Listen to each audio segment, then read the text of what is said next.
Selamat datang kembali di sesi pendalaman kita. Nah, kali ini kita akan menyelami pemikiran kunci dari buku yang sangat berpengaruh ya di dunia produk teknologi, Inspired karya Marty Cagan. Iya, inspired. Udah kayak kitab suci ya buat product people. Bisa dibilang gitu. Anda pasti sering dengar kan pentingnya tim produk yang hebat. Tapi sumber ini ngajak kita lihat lebih dalam nih, apa sih prinsip dasar yang bikin mereka benar-benar unggul gitu. Misi kita kali ini yaitu menyuling esensinya Cagan tentang gimana sih tim produk terbaik ini kerja. Bukan cuma soal proses atau jargon loh ya. Betul. Lebih ke prinsip fundamentalnya. Iya, prinsip yang ngebedain mereka. Tim yang bisa bikin produk keren, disukai pengguna, dan bisnisnya juga sukses. Siap ya, kita bongkar bareng? Siap, mari kita mulai. Oke, salah satu pembeda besar nih ya yang sering banget dikutip dari Cagan itu soal tim tentara bayaran atau mercenaries versus tim misionaris atau missionaries. Ini kayaknya bukan cuma istilah keren doang kan ya? Oh, jauh dari itu. Ini fundamental banget cara mikirnya. Apa tuh inti bedanya dan kenapa ini penting banget? Gini, tentara bayaran itu, kalau kata Cagan ya, tim yang intinya cuma ngerjain apa yang disuruh. Dikasih daftar fitur, ya mereka kerjain. Titik. Oke. Eksekutor aja gitu ya? Bisa dibilang gitu. Nah, sebaliknya, misionaris itu, mereka benar-benar percaya sama visi produknya. Mereka ngerasa punya masalah yang harus dipecahin buat pelanggan. Punya passion lah. Jadi bukan sekedar daftar kerjaan ya? Bukan. Mereka merasa punya misi. Makanya, peran manajer produk di tim misionaris ini, dan Cagan nekenin banget soal ini. Itu tanggung jawab penuh atas suksesnya produk, bukan cuma fitur kelar tepat waktu. Wah, beda ya. Ada rasa ownership yang dalam gitu ke hasil akhirnya, ke outcome-nya. Nah, persis. Itu kuncinya. Outcome, bukan cuma output. Jadi ini bener-bener soal pergeseran mindset ya. Dari sekedar ya udah kerjain aja, jadi ini masalah kita. Kita harus cari solusinya. Betul sekali. Nah, pemikiran misionaris yang fokus ke masalah pelanggan ini kan, langsung kebayang ya betapa bedanya sama model kerja yang lebih lama gitu, kayak waterfall yang sering dikritik Cagan juga. Iya. Model waterfall yang sekuensial itu kan idenya dilempar-lempar tuh. Dari manajemen produk, terus ke desain, baru deh ke engineering. Benar, kayak estafet. Nah, kelemahan utamanya menurut Cagan, engineering sama desain itu sering banget dilibatinnya telat banget. Udah di ujung. Jadi mereka nggak ikut mikir solusinya dari awal ya? Kurang lebih gitu. Fokusnya jadi cenderung ke, ya udah, proyek selesai, fitur rilis, pokoknya outputnya keluar. Bukan ke outcome-nya. Apakah produknya beneran ngasih nilai bisnis atau dampak bagus buat pelanggan? Itu sering kelewat. Oke. Terus, tim yang kuat menurut Cagan kerjanya gimana dong? Beda banget katanya. Beda banget. Mereka pakai yang namanya continuous discovery and delivery. Dan ini penting, dilakuinnya paralel. Paralel? Maksudnya gimana tuh? Berbarengan gitu? Iya, berbarengan. Jadi sementara tim engineering fokus bangun produk yang oke punya, siap produksi, itu bagian delivery-nya. Nah, di saat yang sama, manajer produk sama desainer seringnya ngajak engineering juga loh. Itu terus-terusan melakukan discovery. Discovery? Maksudnya nyari-nyari ide gitu? Nyari dan. Yang penting, validasi solusi yang pas. Jadi mereka uji ide pakai prototipe cepat, ngobrol sama pelanggan, lihat data, dan yang krusial banget, validasi 4 risiko utama. 4 risiko? Apa aja tuh? Pertama, value risk. Pelanggan mau nggak sama ini? Kedua, usability risk. Bisa nggak mereka pakainya? Ketiga, visibility risk.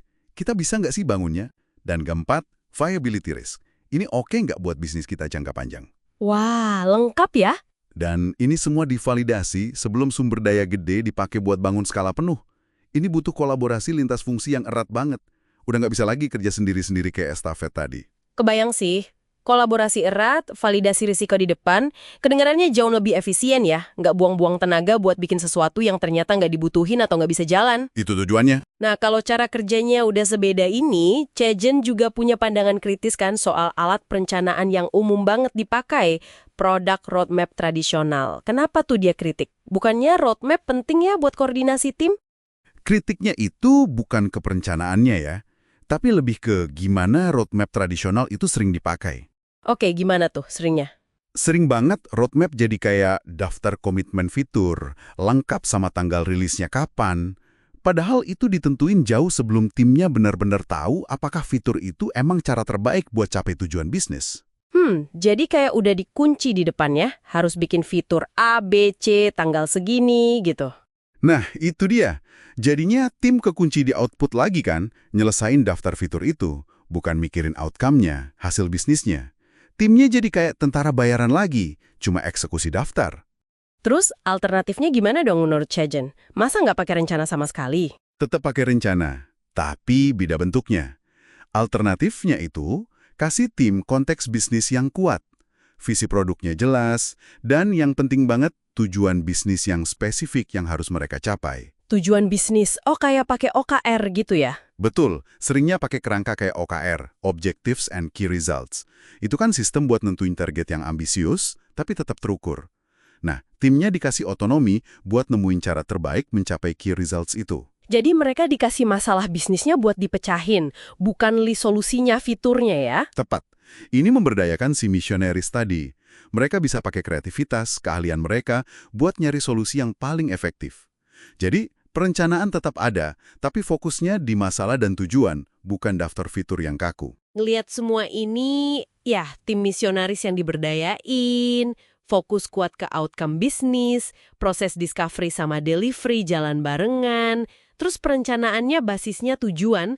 Jadi kebayang ya, bangun tim produk hebat ala Cagan ini emang bukan cuma soal ganti struktur atau proses doang. Bukan cuma itu. Ini perubahan fundamental di cara mikir, cara kerja, cara ngukur sukses. Intinya, ciptain lingkungan di mana tim itu benar-benar bisa punya masalahnya dan bebas berinovasi buat nyelesainnya gitu ya. Bisa dibilang gitu.